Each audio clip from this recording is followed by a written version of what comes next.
Bismillahirrahmanirrahim.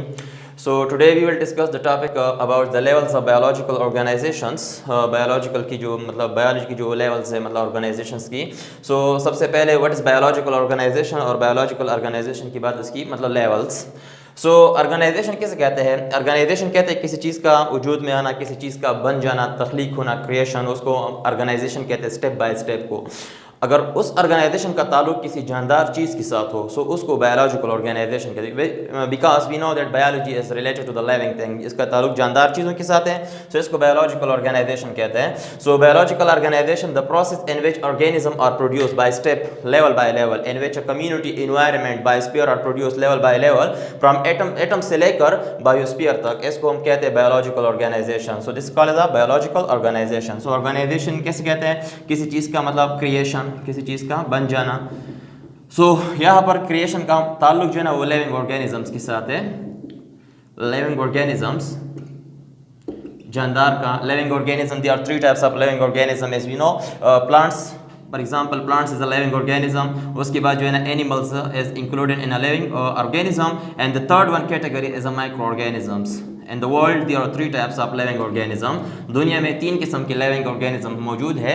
सबसे पहले plants living organism है, और एनिमल्स के अलावा माइक्रो ऑर्गेनिजम्स. सो इन चीज़ों का बन जाना, इन जानदारों का बन जाना, इस अमल को इसको बायोलॉजिकल ऑर्गेनाइजेशन कहते हैं. सो बायोलॉजिकल ऑर्गेनाइजेशन की मुख्तलिफ लेवल्स में मतलब तकसीम किया, इसको मुख्तलिफ लेवल्स में तकसीम किया गया है. जो पहला वाला मतलब लेवल्स है इसका, सो वो है मतलब atom. So atom is the first level of it, atom. So atom की बात मतलब आता है, मतलब एटम्स के अंदर मतलब छोटे छोटे मतलब ज़रात होते हैं, उसको सब एटॉमिक पार्टिकल्स कहते हैं. एटम की बात जो है ना सेकंड जो है उसको मॉलिक्यूल्स कहते हैं, मॉलिक्यूल्स. मॉलिक्यूल की बात मतलब ऑर्गेनिल्स बनते हैं, और लेकिन मॉलिक्यूल और ऑर्गेनिल्स के बीच जो है ना यहाँ पर कंपाउंड्स मौजूद होते हैं. कंपाउंड से फिर ऑर्गेनिल्स प्रोड्यूस होते हैं. सो ऑर्गेनिल्स की बात मतलब सेल्स, और सेल की बात टिश्यू, एंड टिश्यू की बात ऑर्गन, और ऑर्गन की बात ऑर्गन सिस्टम, ऑर्गन सिस्टम की बात लिविंग ऑर्गेनिजम्स, लिविंग ऑर्गेनिज्म की बात स्पीशीज, और स्पीशीज की बात पॉपुलेशन, पॉपुलेशन की बात community, and the last one is a biosphere. So this is the levels of biological organization. We will discuss it one by one. So सबसे पहला वाला जो मतलब levels है उसे कहते हैं atom. So the first levels is called atom. Atom क्या है? So matter composed of elements. We know matter जो है ना, मादा जो है ना वो मतलब elements पर मुश्तमिल होता है. What are the elements? Elements are made from मतलब atom. So atom is the smallest particle. Atom जो है ना सबसे छोटा मतलब छोटी जो जर्रा है ना उसको क्या कहते हैं? उसको atoms कहते हैं. So atoms क्या है? Atom is the smallest particle. किसी भी चीज़ हो मतलब मादा मतलब जो लिक्विड हो मतलब गैस हो, जो भी चीज़ हो मतलब जिसका ताल्लुक मैटर के साथ हो, उसकी जो बुनियादी यूनिट है वो एटम है. सो atom is the smallest particle, और इसको बेसिक प्रिकॉर्सर भी कहते हैं. is also called as a basic precursor of living organisms. जानदारों की बेसिक प्रिकॉर्सर भी इसको कहते हैं, क्योंकि जो बायोलॉजिकल ऑर्गेनाइजेशन है उसकी शुरुआत यहाँ से होती है मतलब एटम से. सो एटम जो है ना बजाते खुद मतलब एक ज़र्रा है, पार्टिकल मतलब, लेकिन एटम के अंदर छोटे छोटे मतलब इससे भी मतलब छोटे छोटे ज़रात मौजूद है, और उन ज़रात को सब एटॉमिक पार्टिकल कहते हैं, सब एटॉमिक पार्टिकल्स. और उन सब एटॉमिक पार्टिकल्स में मतलब मुख्तलिफ मिसाल के प्रोटॉन, न्यूट्रॉन और electron, these are the sub atomic particle. Proton के ऊपर प्लस चार्जेस, इलेक्ट्रॉन के ऊपर माइनस नेगेटिव चार्जेस मौजूद होते हैं, और इसके अलावा मतलब जो न्यूट्रॉन है जीरो चार्ज है, न्यूट्रल चार्ज है, उसके ऊपर कोई चार्जेस मतलब मौजूद नहीं होता. सो इसको सब एटॉमिक पार्टिकल कहते हैं. So this was the first level of biological organisation called atom. So शुरुआत यहाँ से होती है मतलब. उसके बाद जो सेकंड लेवल है मतलब बायोलॉजिकल ऑर्गेनाइजेशन की, उसका नाम है मॉलिक्यूल्स. मॉलिक्यूल. सो मॉलिक्यूल कैसे कहते हैं? What is molecule? मॉलिक्यूल कैसे कहते हैं? When atom plus atom combine together they make a molecule. इससे बनता है मॉलिक्यूल. मिसाल के तौर पर कार्बन डाइऑक्साइड या ऑक्सीजन जो है एज एग्जाम्पल ऑफ मालिक्यूल। जब एक एटम दूसरे एटम के साथ मिलता है तो इससे क्या बनता है? मालिक्यूल। मालिक्यूल की दो अक़साम है मजीद, एक मालिक्यूल कहते हैं माइक्रो मालिक्यूल और दूसरे कहते हैं macro molecule. Micro molecule is that molecule which is smallest, which मतलब which is an smaller quantity, वो मतलब उसकी जो उसका जो साइज है ना वो स्मॉल हो, उसको माइक्रो मालिक्यूल कहते हैं। और मैक्रो मालिक्यूल उसे कहते हैं जो साइज में बड़ा हो। सो माइक्रो मालिक्यूल की जो एग्जांपल है इसमें glucose is example of micro molecule. Glucose is one of the example of micro molecule. Micro molecule का मतलब एक एग्जांपल है। और इसके अलावा मैक्रो मालिक्यूल की जो एग्जांपल में आता है मतलब प्रोटीन से मैक्रो मालिक्यूल या मैक्रो मालिक्यूल में कंसीडर होता है, मतलब सो इसको मालिक्यूल कहते हैं। So when atom plus atom combine together they make a molecule, ऐसे मालिक्यूल बनता है। द थर्ड स्टेप इज उससे मतलब जब मालिक्यूल्स आपस में इकट्ठे हो जाते हैं उससे बनता है और कंपाउंड। सो इससे जो नेक्स्ट स्टेज है उसे उसका नाम है कंपाउंड। उसका नाम तो ऑर्गेनील्स है, लेकिन ऑर्गेनील से पहले we will discuss them compound. Compound की दो अक़साम है। सो पहले कंपाउंड कैसे कहते हैं? Molecule plus molecule combine together they make a compound, इससे बनता है कंपाउंड। कंपाउंड की दो अक़साम है, एक ऑर्गेनिक कंपाउंड होता है और जो है ना एक इनऑर्गेनिक। ऑर्गेनिक मीन जिसमें कार्बन और हाइड्रोजन दोनों मौजूद हो, और इनऑर्गेनिक मीन जिसमें कार्बन और हाइड्रोजन एब्सेंट हो, उसमें मौजूद हो, उसको इनऑर्गेनिक कंपाउंड्स कहते हैं। सो when organic and inorganic compounds combine together they make the next level. So the next level is the third number level is organelle. So organelle कैसे कहते हैं? पहला what is organelle? organelle कैसे कहते हैं? So organelle is the living parts, but actual size में जो है ना ये smaller है। The living parts are the smaller parts located inside a cell. Inside a cell, जो सेल के अंदर मौजूद हो उसको ऑर्गेनील्स कहते हैं। ऑर्गेनील्स की जो वजूद है वो किस चीज़ से बना हुआ है? वो कंपाउंड से बना हुआ है। किस चीज़ से बना हुआ है? कंपाउंड से। As we discussed earlier, compound की दो अक़साम है, एक को कहते हैं ऑर्गेनिक और दूसरे को कहते हैं इनऑर्गेनिक। सो ऑर्गेनिक हुए जिसमें कार्बन और हाइड्रोजन दोनों मौजूद हो, और इनऑर्गेनिक में जिसमें कार्बन और हाइड्रोजन मौजूद ना हो। सो व्हेन ऑर्गेनिक और inorganic combine together, compounds combine together they make a organelle, इनसे बनता है ऑर्गेनील। और ऑर्गेनील की एक एग्जांपल हम ले लेते हैं। एग्जांपल मिसाल के तौर पर example of mitochondria is organelles which is present inside a cell, या राइबोसोम्स एटसेट्रा, मुख्तलिफ किस्म के ऑर्गेनील्स मतलब present inside a cell. So this is the third levels, organelles. Organelles के बाद जो next level है उसे कहते हैं cell. Cell क्या है? Basic unit of living organisms. We know cell is a basic unit of what? Of living. So cell is a basic unit of living organism. जानदार की जो basic unit है जिस पर मतलब लाइफ डिपेंड करती है उसको कहते हैं मतलब सेल्स कहते हैं। और सेल्स के बारे में पढ़ने के लिए जो ब्रांच है बायोलॉजी में उसको सेल बायोलॉजी कहते हैं। तो cell is a basic unit of living organism and cell is made from organelle. When organelle plus organelles combine together they make a cell, उससे बनता है सेल। सो सेल के बाद जो नेक्स्ट लेवल है उसे कहते हैं टिश्यू। सो टिश्यू का जो ब्रांच है बायोलॉजी में उसको हिस्टोलॉजी कहते हैं। टिश्यू कैसे कहते हैं? A group of cell combine together, a group of cells combine together and perform a particular functions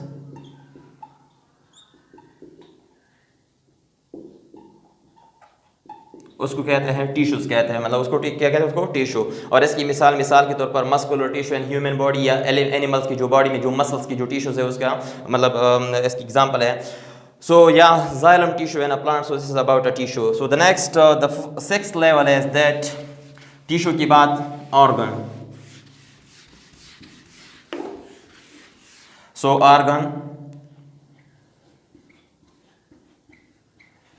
so organ कैसे कहते हैं? When tissue plus tissues combine together, tissue plus tissues combine together they make an organ. So इससे बनता है organ. और इससे example है organ, मिसाल के तौर पर हार्ट इज एन ऑर्गन, या मिसाल के तौर पर लंग्स इज कंसीडर्ड इनसाइड, मतलब इसको जो मिसाल है ना लंग्स मतलब जो है उसको ऑर्गन्स कहते हैं। सो इसको कहते हैं मतलब tissue plus tissue combine together make organ. So the next level is that so organ system. So when different organ combine together, different organs together they make organ system. So इससे बनता है organ system. इसकी मिसाल के तौर पर respiratory system inside a human, respiratory system हो गया। अगर रेस्पिरेटरी सिस्टम को देखा जाए तो इसमें मुख्तलिफ किस्म के ऑर्गन्स मौजूद हैं। मिसाल के तौर पर नोज़ मौजूद है, पैरिंग्स मौजूद है, लैरिंग्स हवा की नाली और लंग्स वगैरह सब मौजूद है, और इन सब ऑर्गन्स की वजह से इस निज़ाम को रेस्पिरेटरी सिस्टम कहते हैं। और जो सेकंड एग्जांपल अगर हम ले लें मतलब ह्यूमन के अंदर या एनिमल्स के अंदर, उस digestive system is example of organ system. तो डाइजेस्टिव सिस्टम में मौत आता है, मौत मतलब मौत के बाद जो है ना खुराक की नाली, स्टोमक, इंटेस्टाइन वगैरह जितने भी पार्ट्स है, सो दे आर मतलब they all combine together to make a system. Which system is called digestive system. So this is organ system. And organ system के बाद जो नेक्स्ट लेवल है उसे कहते हैं ऑर्गेनिजम्स। सो जब मुख्तलिफ निज़ाम respiratory system, circulatory system, digestive system, immune system वगैरह जितनी भी सिस्टम है ये सब मतलब मिलकर इकट्ठा हो जाए, सो इससे बनता है जानदार। और उस जानदार के एग्जांपल में प्लांट्स भी आता है और एनिमल्स भी, मतलब सो दे आर कंसीडर्ड मतलब इनसाइड ऑर्गेनिज्म। सो ऑर्गेनिज्म के बाद जो है ना जो नेक्स्ट स्टेज है उसका नाम है स्पीशीज। स्पीशीज कैसे कहते हैं? अ ग्रुप ऑफ इंडिविजुअल को कहते हैं। मिसाल के तौर पर एक ग्रुप है इंडिविजुअल का विच आर लिविंग टुगेदर, जो मतलब इकट्ठा रह सके, produce fertile offspring, interbreed freely by natural method. Natural method के जरिए वो आपस में इंटरकोर्स करे, मतलब सेक्सुअल रिप्रोडक्शन भी करे और उससे बच्चे भी पैदा हो और वो बच्चे जरहेज भी हो, फर्टाइल ऑफस्प्रिंग हो, उसको कहते हैं स्पीशीज। मिसाल के तौर पर मेल और females, example of humans. Human population को अगर देखा जाए इंसान को, सो इंसान इज एग्जांपल ऑफ मतलब स्पीशीज का एग्जांपल है, क्योंकि इंसान के अंदर भी 46 क्रोमोसोम, मेल के अंदर भी 46 क्रोमोसोम है और फीमेल्स के अंदर भी 46 क्रोमोसोम है। दोनों की जो क्रोमोसोम्स है, जो जीनोम है, मतलब दोनों जो है ना उनका ताल्लुक ना प्राइमेट्स के साथ है, सो लिहाजा इसको हम स्पीशीज कहते हैं। अगर मिसाल के तौर पर अगर इसकी क्रोमोसोम के नंबर में कोई चेंजेस हो, मतलब एक में क्रोमोसोम के नंबर मतलब ज्यादा हो या कम हो, या उसका ताल्लुक किसी दूसरे मतलब जीनस के साथ हो, सो इसको हम स्पीशीज नहीं कहते, बल्कि मतलब वो मतलब स्पीशीज, उसको जीनस भी कह सकते हैं, उसको फैमिली कह सकते हैं। सो लिहाजा इसको हम कहते हैं स्पीशीज। सो स्पीशीज कैसे कहते हैं? अ ग्रुप ऑफ इंडिविजुअल और similar individual which are living together, intercourse या interbreed freely and produce fertile offspring, उसको कहते हैं स्पीशीज कहते हैं। और स्पीशीज के बाद जो नेक्स्ट लेवल है उसे कहते हैं पॉपुलेशन। तो द नेक्स्ट लेवल है इसका, उसको कहते हैं मतलब the next level is population. Population किसे कहते हैं? So a group of similar individual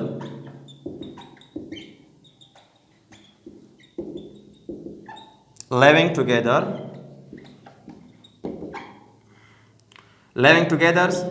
in a same area, एक ही इलाके में, share same resources,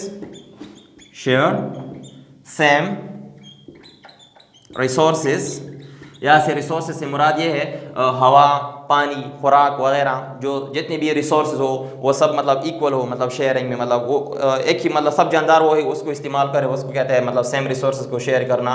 सो मिसाल के तौर पर water plus food is called, इसको कहते हैं पॉपुलेशन। एग्जाम्पल ले ले, ह्यूमन पॉपुलेशन एन एरिया, एक इलाके में इंसानों की आबादी को, इसको हम पॉपुलेशन कहते हैं। So what is mean by population? A group of similar individual living together, इकट्ठा रह भी सके, इकट्ठा रहते हो, उसको कहते हैं मतलब पॉपुलेशंस कहते हैं। सो पॉपुलेशन के बाद जो नेक्स्ट है जो उसे कहते हैं कम्युनिटी। कम्युनिटी कैसे कहते हैं? कम्युनिटी पॉपुलेशन से थोड़ा अलग है। सो कम्युनिटी कैसे कहते हैं? यहाँ पर तो ग्रुप ऑफ सिमिलर इंडिविजुअल था, लेकिन जब हम कम्युनिटी की तरफ आते हैं, सो कम्युनिटी कैसे कहते हैं? When different population combine together, when different population combine together, when different populations combine together, so they make what? A community living together, share same resources, मुख्तलिफ किस्म की आबादी हो, प्लांट्स की आबादी हो, वर्टिब्रेट्स की मतलब रेप्टाइल्स की आबादी हो, ह्यूमंस की आबादी हो, मतलब काउस वगैरह, मतलब ये सब जो है ना मिलजुल कर मतलब एक इलाके में मतलब रह सके, वहाँ पर रहते हो, उसको कहते हैं कम्युनिटी। उसको क्या कहते हैं? उसको कम्युनिटी। तो इसके एग्जाम्पल में आता है मिसाल डेजर्ट्स कम्युनिटी, पॉन्ड कम्युनिटी, मुख्तलिफ एग्जाम्पल है इसकी, या फॉरेस्ट कम्युनिटी जहाँ पर प्लांट्स भी मौजूद होते हैं और एनिमल्स भी मौजूद होते हैं, सो उसको कहते हैं community. So different population combine together they make a community. और कम्युनिटी के बाद जो नेक्स्ट लेवल है हमारे पास वो है बायोस्फीयर, इससे बनता इन्वायरमेंट है। इन्वायरमेंट कैसे कहते हैं? इन्वायरमेंट कहते हैं माहौल को, हमारे इर्द गिर्द जहाँ पर जानदार और बेजान दोनों मौजूद हो, चीज़ें मौजूद, लिविंग ऑर्गेनिज्म या मतलब मौजूद हो, उसको कहते हैं इन्वायरमेंट। लेकिन इन्वायरमेंट के अंदर जो बेसिक यूनिट इन्वायरमेंट की, उसे कहते हैं इकोसिस्टम। इकोसिस्टम कैसे कहते हैं? जानदार और बेजान के दरमियान जो ताल्लुक हो इन्वायरमेंट के अंदर। मिसाल के तौर पर ह्यूमन बीइंग्स का ताल्लुक जो ना पानी के साथ है, या ह्यूमन बीइंग्स का ताल्लुक जो ना सूरज की रोशनी के साथ है, या इन्वायरमेंट में जो हवा मौजूद है एटमॉस्फेयर के साथ है, इसको कहते हैं इकोसिस्टम कहते हैं। इकोसिस्टम के बाद आता है बायोस्फीयर।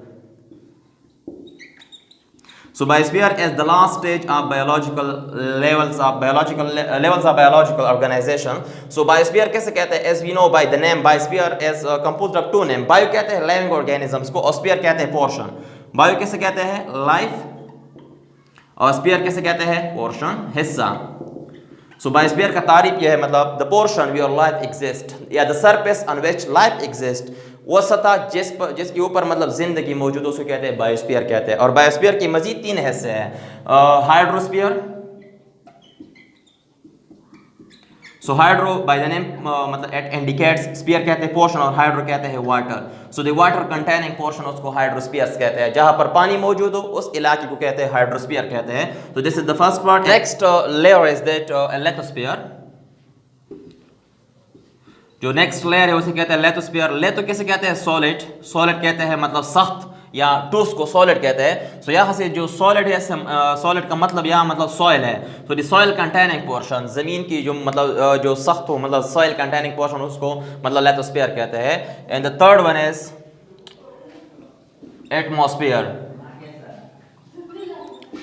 सो एटमॉस्फेयर कैसे कहते हैं? एटमॉस्फेयर कहते हैं मतलब द एयर इनवेलप, द मतलब हवा का जो चादर है हमारे इर्द गिर्द जो मौजूद है, उसको कहते हैं एटमॉस्फेयर कहते हैं। उसे क्या कहते हैं? उसको एटमॉस्फेयर कहते हैं। So the air containing portion surrounding the earth, इसको कहते हैं atmosphere. So this was all about the levels of biological organization. Inshallah we will discuss the next topic of this chapter number 1 and the next video.